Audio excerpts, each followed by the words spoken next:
Hello guys, എല്ലാവർക്കും let's focus UPSC CSE എന്ന എൻ്റെ യൂട്യൂബ് ചാനലിലേക്ക് സ്വാഗതം. ഇതു മുതൽ നമ്മൾ daily Hindu news paper analysis നോക്കുകയാണ്, മലയാളത്തിൽ എക്സ്പ്ലെയിൻ ചെയ്ത്. ഇതിൻ്റെ ഫസ്റ്റ് വീഡിയോ ആയതുകൊണ്ട് തന്നെ ചെറിയ ചെറിയ മിസ്റ്റേക്സ് ഒക്കെ കാണും. പക്ഷേ ഇനി വരുന്ന വീഡിയോസിലേക്ക് ഞാൻ കുറച്ചുകൂടി ക്ലിയർ ആയിട്ട് നല്ലപോലെ ഇമ്പ്രൂവ് ചെയ്തിട്ട് വീഡിയോസ് ഇടാൻ ശ്രമിക്കും. സോ നമുക്ക് ഇന്നത്തെ മെയിനായിട്ടുള്ള ഹിന്ദു ന്യൂസ് പേപ്പേഴ്സ് ന്യൂസിലേക്ക് നമുക്ക് നോക്കാം. ഇന്നത്തെ ഫ്രണ്ട് പേജിലെ മെയിനായിട്ടുള്ള രണ്ട് ന്യൂസ് എന്ന് പറയുന്നത് ഒന്ന് NRC റിലേറ്റ് ചെയ്തും ഒന്ന് CBI ചൈൽഡ് അബ്യൂസ് കേസസിനെ പറ്റിയിട്ടുള്ള കാര്യമാണ് പറയുന്നത്. ഈ രണ്ട് ന്യൂസും നമുക്ക് നോട്ട് എഴുതി തന്നെ നോക്കാം. NRCയുടെ ന്യൂസ് GS2 പൊളിറ്റിയായി റിലേറ്റ് ചെയ്ത ന്യൂസും CBI search 77 places to probe child abuse case എന്ന് പറയുന്നത് GS2 സൊസൈറ്റിയെ റിലേറ്റ് ചെയ്ത ന്യൂസുമാണ്. പിന്നെ നമുക്കറിയാം റീജിയണൽ ന്യൂസ് UPSCക്ക് ഇമ്പോർട്ടൻ്റ് അല്ല, അതുകൊണ്ട് തന്നെ നമുക്കത് സ്കിപ്പ് ചെയ്യാം. നമുക്ക് നേരെ എഡിറ്റോറിയൽ പേജിലേക്ക് വരാം. എഡിറ്റോറിയൽ പേജിൽ മെയിനായിട്ട് രണ്ട് ന്യൂസാണുള്ളത്. ഒന്ന് for more than a waiver എന്ന് പറഞ്ഞൊരു ന്യൂസും and outreach to tribals that check all boxes എന്ന ന്യൂസാണ്. For more than a waiver എന്ന് പറയുന്ന ന്യൂസ് GS2 ഇൻ്റർനാഷണൽ റിലേഷൻസുമായിട്ട് റിലേറ്റ് ചെയ്ത ന്യൂസാണ്. ഓക്കെ, അതിൽ മെയിനായിട്ട് പറയുന്നത് കാറ്റ്സ ആക്ടിനെ പറ്റിയും ഇന്ത്യ US റിലേഷൻസിനെ പറ്റിയൊക്കെയാണ്. അത് നിങ്ങൾ നല്ലപോലെ വായിച്ചൊന്ന് മനസ്സിലാക്കിയിരിക്കേണ്ട ന്യൂസാണ്. അടുത്ത ന്യൂസ് എന്ന് പറഞ്ഞാൽ and outreach to tribals that checks all the boxes എന്ന ന്യൂസാണ്. ഇത് GS1 ഹിസ്റ്ററി ആയി റിലേറ്റ് ചെയ്ത ന്യൂസാണ്. നമുക്കത് ഡീറ്റെയിൽഡ് ആയിട്ട് നോട്ട് എഴുതി തന്നെ നോക്കാം. പിന്നെ ഓപ്പൺ എഡിറ്റോറിയൽ ഇമ്പോർട്ടൻ്റ് ആയിട്ടുള്ള ന്യൂസസ് ഒന്നുമില്ല. പിന്നെ വരുന്ന ഒരു ഇമ്പോർട്ടൻറ്റ് ന്യൂസ് എന്ന് പറഞ്ഞാൽ Delhi school shut till November 21 എന്നുള്ള ന്യൂസാണ്. ഇത് നമുക്ക് ഡീറ്റെയിൽ ആയിട്ട് നോട്ട് എഴുതി തന്നെ നോക്കാം. ഇത് GS3 environment and ecology relate ചെയ്ത ഒരു ന്യൂസാണ്. ഓക്കെ, നമുക്ക് വേൾഡ് പേജിൽ ഇമ്പോർട്ടൻ്റ് ആയിട്ടുള്ളൊരു ന്യൂസ് എന്ന് പറഞ്ഞാൽ Polish forces use water cannons on migrants ആണ്. ഇത് പോളണ്ട് ബ്രസൽസും തമ്മിലുള്ളൊരു ഡിസ്പ്യൂട്ടിനെ പറ്റിയൊക്കെയാണ് പറയുന്നത്. ഇതും ഡീറ്റെയിൽഡ് ആയിട്ട് നിങ്ങളൊന്ന് വായിച്ച് അറിഞ്ഞ് മനസ്സിലാക്കിയിരിക്കേണ്ട ഒരു ന്യൂസാണ്. പിന്നെ ബിസിനസ് പേജിൽ നമുക്ക് ഇമ്പോർട്ടൻ്റ് ആയിട്ടൊന്നുമില്ല. സ്പോട്ട് പേജും UPSCക്ക് ഇമ്പോർട്ടൻ്റ് അല്ല, അതുകൊണ്ട് തന്നെ നമുക്ക് സ്കിപ്പ് ചെയ്യാം. സോ നമുക്കിനി ഡീറ്റെയിൽഡ് ആയിട്ടുള്ള ഹിന്ദു ന്യൂസ് പേപ്പർ അനാലിസിസിലേക്ക് പോകാം. ഫസ്റ്റ് ന്യൂസ് എന്ന് പറഞ്ഞാൽ NRC ആയിട്ട് റിലേറ്റ് ചെയ്ത ന്യൂസാണ്. നമുക്കത് ഡീറ്റെയിൽഡ് ആയിട്ട് തന്നെ നോക്കാം. Okay, NRC only 1034 doubtful cases referred for review. അതായത് NRCയുടെ ഫൈനൽ ഡ്രാഫ്റ്റ് ലിസ്റ്റിൽ 1032 കേസസ് ആണ് വന്നിട്ടുള്ളത് എന്നാണ് പറയുന്നത്. NRC എന്താണെന്ന് നോക്കാം. NRC എന്ന് പറഞ്ഞാൽ നാഷണൽ രജിസ്റ്റർ ഓഫ് സിറ്റിസൺസ് ആണ്. ഓക്കെ, NRC എന്ന് പറഞ്ഞാൽ ഒഫീഷ്യൽ റെക്കോർഡാണ്. ഇന്ത്യൻ ലീഗൽ സിറ്റിസൺസിൻ്റെ ഒരു ഒഫീഷ്യൽ റെക്കോർഡാണ് എന്ത് NRC എന്ന് പറയുന്നത്. ഈ NRC ഇപ്പോൾ കറണ്ടിൽ ആസാമിൽ മാത്രമേ ഉള്ളൂ. ലിസ്റ്റ് ഓഫ് ജെനുവിൻ ഇന്ത്യൻ സിറ്റിസൺസിൻ്റെ ലിസ്റ്റാണ് NRC എന്നുള്ളത്. ആസാമിൽ ഈ ഒരു രജിസ്റ്റർ ഫോം ചെയ്തത് 1985 ആസാം അക്കോർഡ് സൈൻ ചെയ്തപ്പോഴാണ്. സോ നമുക്ക് ഇതിൻ്റെ ബാക്ക്ഗ്രൗണ്ട് അറിയാൻ വേണ്ടി ഡ്രാഫ്റ്റ് ലിസ്റ്റിനെ പറ്റിയും ഫൈനൽ ലിസ്റ്റിലേക്ക് ഇതൊക്കെ നോക്കാം. അതായത് NRCയുടെ ഡ്രാഫ്റ്റ് ലിസ്റ്റിൽ, അതായത് 2019 NRCയുടെ ഡ്രാഫ്റ്റ് ലിസ്റ്റിൽ 41 ആൾക്കാരാണ് 41 ലാക്ക് ആൾക്കാരാണ് എക്സ്ക്ലൂഡ് ചെയ്തത്. ഓക്കെ, അതിൽ 36 ലാക്ക് ആൾക്കാർ എന്താണ് വേരിയസ് NRCs ആയ സേവാ കേന്ദ്രാസ് പോലെയുള്ള വേരിയസ് NRCസിൽ 36 ലാക്ക് ആൾക്കാർ റീഅപ്ലൈ ചെയ്തു. ഓക്കെ, സോ ഈ ഫൈനൽ ഡ്രാഫ്റ്റ് ലിസ്റ്റിൽ എന്താണ് 19.06 ലാക്ക് ആൾക്കാരാണ് എക്സ്ക്ലൂഡ് ആയത്. അതും 3.29 crore ആപ്ലിക്കൻസിൽ നിന്നും 19.06 ലാക്ക് ആൾക്കാർ എക്സ്ക്ലൂഡ് ആയിട്ടുണ്ട് ഫൈനൽ ഡ്രാഫ്റ്റ് ഓഫ് NRCയിൽ. സോ നമുക്കറിയാം BJP റൂളിംഗ് ഗവൺമെൻറ്റാണ് ആസാമിലുള്ളതെന്ന് പറഞ്ഞാൽ. അതുകൊണ്ട് തന്നെ എന്താണ് ഈ BJP റൂൾ ഗവൺമെൻറ് ഇപ്പോൾ കറൻ്റ് എന്ത് ചെയ്തിട്ടുണ്ട്, ഈ ഒരു NRCയെ അവർ റിജക്റ്റ് ചെയ്തു. എന്നിട്ട് പറഞ്ഞു ഒന്നുകൂടെ റീവെരിഫൈ ചെയ്യാൻ പറഞ്ഞു ഈ ഒരു കറൻറ്റ് സ്റ്റാറ്റസ്. എന്താണ് 1032 ഡൗട്ട്ഫുൾ കേസസ് ഉണ്ടെന്ന് പറഞ്ഞ് ഈ 1032 ഡൗട്ട്ഫുൾ കേസസ് ഒഫീഷ്യൽസ് അന്വേഷിക്കും എന്നും പറയുന്നുണ്ട്. പിന്നെ നമ്മുടെ registrar general of India RGI home മിനിസ്ട്രിയുടെ കീഴിൽ വരുന്നതാണ്. RGI ഈ ഇയറിൽ തന്നെ മാർച്ച് 23 ആസാം ഗവൺമെൻറ്റിനോട് പറഞ്ഞു ആ എക്സ്ക്ലൂഡ് ചെയ്ത ആൾക്കാർക്കൊക്കെ റിജക്ഷൻ സ്ലിപ്സ് കൊടുക്കണം എന്ന് പറഞ്ഞിട്ടുണ്ടായിരുന്നു. സോ ഈ ഒരു 1032 ആൾക്കാരുടെ കേസസ് മാത്രമേ കമ്മീഷണർ അന്വേഷിക്കൂ. ഡെപ്യൂട്ടി കമ്മീഷണറാണ് അന്വേഷിക്കുന്നത്. ഓക്കെ, 1032 ആൾക്കാരുടെ കേസസ് മാത്രമേ ഉള്ളൂ. ബാക്കിയുള്ള ആൾക്കാരുടെ കാര്യമൊക്കെ അപ്പോൾ ബാക്കിയുള്ള ആൾക്കാരുടെ കാര്യത്തിലൊന്നും ഒരു തീരുമാനം ഇല്ല എന്നാണ് പറയുന്നത്. NRC എന്ന് പറഞ്ഞാൽ ഒരു ഒഫീഷ്യൽ റെക്കോർഡാണ്. ലീഗൽ ഇന്ത്യൻ സിറ്റിസൻസിൻ്റെ ഒരു ഒഫീഷ്യൽ റെക്കോർഡ്സാണ്. ഈ ഒരു ഒഫീഷ്യൽ റെക്കോർഡ് വാലിഡ് ഡോക്യുമെൻറ്റ്സ് ഒക്കെ വഴിയാണ് കൊടുക്കുന്നത്. അതുപോലെ തന്നെ സിറ്റിസൺഷിപ്പ് ആക്ട് 1955 സിറ്റിസൺഷിപ്പ് ആക്ട് പ്രകാരം ക്വാളിഫൈ ഉള്ള ആൾക്കാർക്കുമാണ് NRC കൊടുക്കുന്നത്. ഈ രജിസ്റ്റർ ഫസ്റ്റ് പ്രിപ്പയർ ചെയ്തത് 1951 സെൻസസ് ഓഫ് ഇന്ത്യയിൽ 1951 പിന്നെ അത് ഇപ്പോഴാണ് അപ്ഡേറ്റ് ചെയ്യുന്നത് എന്നും പറയുന്നുണ്ട്. സോ ഇനി നമുക്ക് സെക്കൻഡ് ന്യൂസ് നോക്കാം. സെക്കൻഡ് ന്യൂസസ് എന്ന് പറഞ്ഞാൽ CBI searches 77 places to probe child abuse cases എന്നുള്ള ന്യൂസാണ്. ഇത് GS2 റിലേറ്റ് ചെയ്ത സൊസൈറ്റിയെ റിലേറ്റ് ചെയ്ത ന്യൂസാണ്. ഇതിൽ പറയുന്നത് എന്താണെന്ന് വെച്ചാൽ ഡിജിറ്റൽ മീഡിയ, നമുക്കറിയാം ഡിജിറ്റൽ മീഡിയ കാരണം ഒരുപാട് സെക്ഷൽ എക്സ്പ്ലോയിറ്റേഷൻ കേസസ് ഒക്കെ വരുന്നുണ്ട് എന്നാണ് പറയുന്നത്. Exploitation of children, sexual abuse in digital media drop outs. ഈ സെക്ഷൽ അബ്യൂസ് കാരണം ഒരുപാട് സ്റ്റുഡൻസ് ഒക്കെ ഡ്രോപ്പ് ഔട്ട്സ് ആവുന്നുണ്ട്. അതുപോലെ തന്നെ ഫിസിക്കലിയും മെൻ്റലിയും ഒക്കെ ഒരുപാട് ഇമ്പാക്ട്സ് വരുന്നുണ്ട് എന്നാണ് പറയുന്നത്. സോ ഇതിൽ പറയുന്ന മെയിനായിട്ടുള്ള കാര്യം എന്ന് പറഞ്ഞാൽ CBI പുതിയതായിട്ട് 23 ന്യൂ കേസസും അതുപോലെ തന്നെ 83 അക്യൂസ്ഡ് പേഴ്സൺസിനെതിരെയും കേസെടുത്തിട്ടുണ്ട്. എന്തിന്? Online sex abuse of minors and circulation of child pornographic മെറ്റീരിയൽസിനെതിരെ. ഓക്കെ, CBI ഈ ഒരു സെർച്ച് നടത്തിയത് 14 സ്റ്റേറ്റ്സിലും യൂണിയൻ ടെറിട്ടറീസിലും ആയിട്ടാണ് നടത്തിയത്.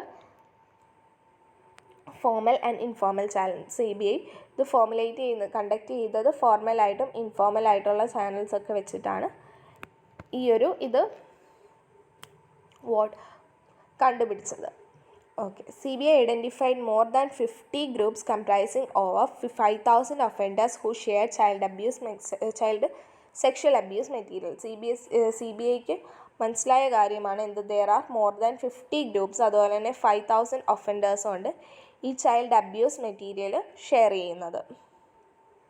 അതുപോലെ തന്നെ റീസെൻ്റ് ആയിട്ടുള്ള റിപ്പോർട്ടിൽ പറയുന്നത് global threat assessment report 2021 recently we protect global alliance എന്ന് പറയുന്ന ഒരു ഗ്ലോബൽ മൂവ്മെൻറ്റ് ഒരു റിപ്പോർട്ട് പുതിയതായിട്ട് കൊണ്ടുവന്നു. ആ റിപ്പോർട്ടിൻ്റെ പേരാണ് ഗ്ലോബൽ ത്രെറ്റ് അസസ്മെൻറ്റ് റിപ്പോർട്ട് 2021. ആ റിപ്പോർട്ട് പ്രകാരം പറയുന്നത് എന്താണെന്ന് വെച്ചാൽ COVID-19 ഒരു സിഗ്നിഫിക്കൻറ്റ് സ്പൈക്ക് തന്നെ child exploitation of abuse, online അബ്യൂസിന് COVID-19 ഒരു നല്ല കാരണമായിട്ടുണ്ട് എന്ന് പറയുന്നുണ്ട്. പിന്നെ നമുക്ക് വി പ്രൊട്ടക്ട് ഗ്ലോബൽ അലയൻസ് എന്ന് പറഞ്ഞാൽ ഒരു ഗ്ലോബൽ മൂവ്മെൻ്റ് ആണ്. മോർ ദാൻ 200 ഗവൺമെൻറ്റ്സും പ്രൈവറ്റ് സെക്ടേഴ്സും കമ്പനീസും സിവിൽ സൊസൈറ്റി ഓർഗനൈസേഷൻസും ഒക്കെ ഉള്ളൊരു ഗ്ലോബൽ മൂവ്മെൻ്റ് ആണ് വി പ്രൊട്ടക്ട് ഗ്ലോബൽ അലയൻസ് എന്ന് പറയുന്നത്. നെക്സ്റ്റ് ന്യൂസ് എന്ന് പറയുന്നത് Delhi school shut till November 21.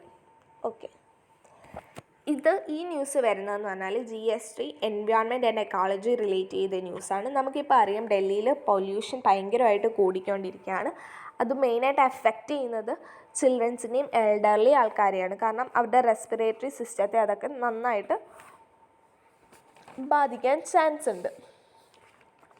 Okay, അതുകൊണ്ട് തന്നെ അവർ പറയുന്നത് എന്താണെന്ന് വെച്ചാൽ CAQM, അതായത് commission for air quality management, CAQM പറയുന്നത് ഡൽഹിയിലെ സ്കൂൾസൊക്കെ November 21 വരെ അടച്ചിടണം എന്നാണ്. കാരണം ചിൽഡ്രൻസിൻ്റെയും എൽഡർലി പീപ്പിളിൻ്റെ ആൾക്കാരുടെയും റെസ്പിറേറ്ററി ഡിസോർഡേഴ്സൊക്കെ ഭയങ്കര വൾണറബിളാണ്. അതുകൊണ്ട് തന്നെ സ്കൂൾസ് ഷട്ട് ഡൗൺ ചെയ്യണമെന്നാണ് CAQM പറയുന്നത്. നമുക്ക് CAQM എന്താണെന്ന് നോക്കാം. CAQM എന്ന് പറഞ്ഞാൽ commission for air quality management ആണ്. ഓക്കെ, അവർ കുറച്ച് ഇൻസ്ട്രക്ഷൻസ് ഒക്കെ പറയുന്നുണ്ട്. അതിൽ മെയിനായിട്ട് പറയുന്ന കാര്യം എന്താണെന്ന് വെച്ചാൽ പബ്ലിക് ആൻഡ് പ്രൈവറ്റ് സെക്ടർ, അതായത് 50% ആൾക്കാർ വർക്ക് ഫ്രം ഹോം ആയിരിക്കണം. അതിൻ്റെ റീസൺ എന്താണെന്ന് വെച്ചാൽ ഇതിപ്പോൾ ഒരു ഓഫീസാണെന്ന് വിചാരിക്കും. ഈ ഓഫീസിൽ വർക്ക് ചെയ്യാൻ എല്ലാ ആൾക്കാരും വരുവാണെങ്കിൽ അവർ പല ട്രാൻസ്പോർട്ട് സിസ്റ്റംസ് യൂസ് ചെയ്തിട്ടായിരിക്കും വരുന്നത്. അതുകൊണ്ട് തന്നെ എന്താണ്, പൊല്യൂഷനുള്ള ചാൻസസ് വീണ്ടും കൂടുകയാണ്. അതുകൊണ്ട് തന്നെ 50% ആയിട്ടുള്ള ആൾക്കാർ വർക്ക് ഫ്രം ഹോം ചെയ്യുക എന്നാണ് പറയുന്നത്. അതുപോലെ തന്നെ എല്ലാ കൺസ്ട്രക്ഷൻ ആക്ടിവിറ്റീസും എക്സെപ്റ്റ് റെയിൽവേസും മെട്രോ റെയിൽസും എയർപോർട്ട്സും ഒഴികെയുള്ള എല്ലാ കൺസ്ട്രക്ഷൻ ആക്ടിവിറ്റീസും November 21 വരെ നിർത്തിവെക്കണമെന്നാണ് പറയുന്നത്. However no restrictions on transport സിസ്റ്റത്തിന് റെസ്ട്രിക്ഷൻസ് ഒന്നും ഇല്ലതാണ്. ഇനി നമുക്ക് CAQM പറ്റി നോക്കാം. CAQM എന്ന് പറയുന്നത് CAQM has powers under an Act of Parliament to take air pollution abatement measures across all of parts of the NCR. National capital റീജിയനിലുള്ള പൊല്യൂഷൻ അബാറ്റ്മെൻറ്റ് മെഷേഴ്സ് ഒക്കെ എടുക്കാനുള്ള എല്ലാ ഒരു പവേഴ്സും ഉള്ളത് CAQM-നാണ്. ഓക്കെ, പാർട്സ് ഓഫ് NCR എന്ന് പറയുമ്പോൾ നമുക്കറിയാം ഡൽഹി, രാജസ്ഥാൻ, ഹരിയാന, പഞ്ചാബ് ആൻഡ് ഉത്തർപ്രദേശ്. ഇതൊക്കെയാണ് നാഷണൽ ക്യാപിറ്റൽ റീജിയൻ്റെ പാർട്സ് എന്ന് പറയുന്നത്. പിന്നെ CAQM പറയുന്ന ഒരു കാര്യം എന്താണെന്ന് വെച്ചാൽ ഡൽഹിയിലെ എയർ ക്വാളിറ്റി എന്ന് പറയുന്നത് വെരി പുവർ കാറ്റഗറിയിൽ നമുക്ക് കൊണ്ടുവരാൻ പറ്റും. അതുപോലെ തന്നെ സിവിയർ കാറ്റഗറിയാണ് ഇപ്പോഴത്തെ ഡൽഹിയിലെ എയർ ക്വാളിറ്റി എന്ന് പറയുന്നത്.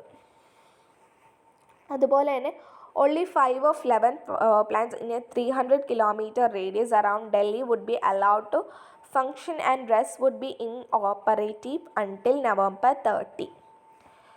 പറയുന്നത് എന്താണെന്ന് വെച്ചാൽ out of only 5 of 11 power പ്ലാന്റ്സിൽ 5 പവർ പ്ലാന്റ്സ് മാത്രമേ 300 കിലോമീറ്റർ റേഡിയസിൽ ഫങ്ഷൻ ചെയ്യാവുള്ളൂ എന്നാണ് പറയുന്നത്. CAQM ഫോം ചെയ്തത് October 2020 ഓർഡിനൻസ് വഴിയാണ് CAQM ഫോം ചെയ്തത്. CAQM ആണ് നാഷണൽ ക്യാപിറ്റൽ റീജിയനിൽ എല്ലാം മെയിൻറ്റെയിൻ ചെയ്തൊക്കെ പറയുന്നത്, എയർ പൊല്യൂഷൻ റിലേറ്റ് ചെയ്തിട്ടുള്ള കാര്യം. CAQM-ൽ ഒരു ചെയർപേഴ്സണും അതുപോലെ തന്നെ 20 മെമ്പേഴ്സും ഉണ്ട്. CAQM ഒരു പെർമനൻറ്റ് ബോഡിയാണ്. ആ ചെയർപേഴ്സൺ എന്ന് പറയുന്നത് റാങ്ക് ഓഫ് ഒരു സെക്രട്ടറിയുടെയോ അല്ലെങ്കിൽ ചീഫ് സെക്രട്ടറിയുടെയോ റാങ്കിലുള്ള ഒരാളായിരിക്കണം CAQM-ൻ്റെ ചെയർപേഴ്സൺ എന്നും പറയുന്നത്. അടുത്ത ന്യൂസ് എന്ന് പറഞ്ഞാൽ നമ്മൾ എഡിറ്റോറിയലിൽ കണ്ട ന്യൂസാണ്. And outreach to tribals that checks all boos. ഇത് മെയിൻസ് റിലേറ്റ് ചെയ്ത് നമുക്ക് ഇമ്പോർട്ടൻ്റ് ആയിട്ടുള്ളൊരു ന്യൂസാണ്. അതുപോലെ തന്നെ GS1 ഹിസ്റ്ററി ആന്ത്രോപോളജി ഒക്കെ റിലേറ്റ് ചെയ്ത ന്യൂസാണ്. ഇതിൽ മെയിനായിട്ട് പറയുന്നത് Janjatiya Gaurav Divas. Union cabinet approve ചെയ്തു 15th നവംബറിനെ എന്ത് ജൻജാതീയ ഗൗരവ് ദിവസമായിട്ട് കാണാൻ യൂണിയൻ ക്യാബിനറ്റ് അപ്രൂവ് ചെയ്തിട്ടുണ്ട്. ഓക്കെ, ഇങ്ങനൊരു ഡേ അപ്രൂവ് ചെയ്യാൻ കാരണം എന്താണെന്ന് വെച്ചാൽ to recognise the efforts of tribals and promotions of Indian values of national pride. ഇങ്ങനൊരു ഡേ കൊണ്ടുവരാനുള്ള റീസൺ എന്ന് പറഞ്ഞാൽ ട്രൈബൽസിൻ്റെ ഇന്ത്യൻ ഇൻഡിപെൻഡൻസ് മൂവ്മെൻറ്റിൽ ട്രൈബൽസിൻ്റെ എഫേർട്സിനെയൊക്കെ റെക്കഗ്നൈസ് ചെയ്യാൻ വേണ്ടിയിട്ടും അതുപോലെ തന്നെ ഇന്ത്യൻ വാല്യൂസിനെ പ്രൊമോട്ട് ചെയ്യാൻ വേണ്ടിയിട്ടാണ് ഇങ്ങനൊരു ഡേ കൊണ്ടുവന്നത്. They had several tribal movements across different regions of India against the British colonial rules. എന്താണ് ട്രൈബൽ പീപ്പിൾസ് ഒരുപാട് ട്രൈബൽ മൂവ്മെൻറ്റ്സ് ഒക്കെ ബ്രിട്ടീഷ് കൊളോണിയൽ റൂളിൻ്റെ സമയത്ത് കൊണ്ടുവന്നിട്ടുണ്ട്. ഓക്കെ, എഗെയിൻസ്റ്റ് ബ്രിട്ടീഷ് കൊളോണിയൽ റൂളിനെതിരായിട്ട്. ഈ ഒരു ട്രൈബൽ മൂവ്മെൻറ്റ്സ് ഇൻക്ലൂഡ് ചെയ്യുന്നത് തമാരാസ്, ഖാസീസ്, ബിൽസ്, മിസോസ് എക്സെട്ര. ഇങ്ങനെ ട്രൈബൽ കമ്മ്യൂണിറ്റീസാണ് അന്ന് ഒരുപാട് ട്രൈബൽ മൂവ്മെൻറ്റ്സ് ഒക്കെ ബ്രിട്ടീഷ് കൊളോണിയൽ റൂളിൻ്റെ സമയത്ത് ഉണ്ടായിരുന്നത് എന്നാണ് പറയുന്നത്. പിന്നെ അതുപോലെ തന്നെ ഈ 15th നവംബർ എന്ന് പറയുന്നത് ആരുടെ ബർത്ത് ആനിവേഴ്സറിയാണ്? ബിർസ മുണ്ടയുടെ ബർത്ത് ആനിവേഴ്സറിയാണ്. ബിർസ മുണ്ടയാണ് ട്രൈബൽ പീപ്പിൾ ഗോഡായിട്ട് കൺസിഡർ ചെയ്യുന്നത്. ഈ ബിർസ മുണ്ട എന്ന് പറഞ്ഞാൽ founder in Indian tribal movement during Indian independence മൂവ്മെൻറ്റിൽ ഒരു ഫ്രണ്ടറായിട്ട് നമുക്ക് ബിർസ മുണ്ടയെ കാണാം. Birsa Munda is even revered as ഗോഡായിട്ടാണ് ട്രൈബൽ കമ്മ്യൂണിറ്റീസ് കാണുന്നത്. ബിർസ മുണ്ട ബിലോങ് ചെയ്യുന്നത് മുണ്ട ട്രൈബിലാണ്. സോ ഇനി മുതൽ November 15 കാണുന്നത്. November 15 acknowledges the cultural heritage and glorious history of tribal communities. അതിനാണ് ഈ നവംബർ 15th എന്ന് പറയുന്ന ആ ഒരു ഡേ. നമുക്ക് role of tribal freedom fighters India's freedom struggle. അതായത് ഇന്ത്യയിലുള്ള മിക്ക ആൾക്കാർക്കും അറിയത്തില്ല ട്രൈബൽ പീപ്പിളുടെ കോൺട്രിബ്യൂഷൻസും ബ്രിട്ടീഷ് കൊളോണിയൽ റൂളിൻ്റെ സമയത്ത് അവരുടെ റോളൊന്നും മിക്ക ഇന്ത്യൻസിനും അറിയത്തില്ല. സോ മെയിനായിട്ടുള്ള കാര്യം എന്താണെന്ന് വെച്ചാൽ ഈ ട്രൈബൽസിൻ്റെ മൂവ്മെൻറ്റ്സ് എന്ത് ചെയ്തു, ഇന്ത്യനെ കുറച്ചുകൂടി സ്ട്രെങ്തൻ ചെയ്തിരുന്നു ഇന്ത്യയുടെ ഫ്രീഡം സ്ട്രഗിളിനെ. അവരുടെ സെവറൽ മൂവ്മെൻറ്റ്സ് വഴി ഇന്ത്യയുടെ ഫ്രീഡം സ്ട്രഗിളിന് ഒരുപാട് സ്ട്രെങ്തൻ ചെയ്തിരുന്നു. ഓക്കെ, ഒരുപാട് റെവല്യൂഷണറി മൂവ്മെൻറ്റ്സ് ഒക്കെ ഈ ട്രൈബൽ കമ്മ്യൂണിറ്റീസ് ഓർഗൻ ചെയ്തിരുന്നു. എവിടെ? അക്രോസ് ഡിഫറെൻറ്റ് റീജിയൻസിൽ ഇതുപോലുള്ള കുറേ മൂവ്മെൻറ്റ്സ് ഒക്കെ അവർ ഓർഗനൈസ് ചെയ്തിരുന്നു. മെയിനായിട്ട് ഇൻക്ലൂഡ് ചെയ്ത ട്രൈബൽ കമ്മ്യൂണിറ്റീസ് എന്ന് പറഞ്ഞാൽ തമാരാസ്, ബിലാസ്, മിസോസ് എക്സെട്ര. ഇങ്ങനെയുള്ള ട്രൈബൽ കമ്മ്യൂണിറ്റീസ് ആയിരുന്നു മെയിനായിട്ട് ട്രൈബൽ മൂവ്മെൻറ്റ്സ് ഒക്കെ ചെയ്തിരുന്നത് ബ്രിട്ടീഷ് കൊളോണിയൽ റൂളിനെതിരായിട്ട്. ഇത്രയുമാണ് ഇന്നത്തെ ഇമ്പോർട്ടൻറ്റ് ന്യൂസ് പേപ്പറിലെ നോട്ട്സും ഒക്കെ. I hope that you understand that. ഇനി വരുന്ന വീഡിയോസിൽ ഞാൻ ഇതിനേലും നല്ലപോലെ ഇമ്പ്രൂവ് ചെയ്തിടാൻ നോക്കാം. അതുവരെ ടാറ്റ, ബൈ ബൈ.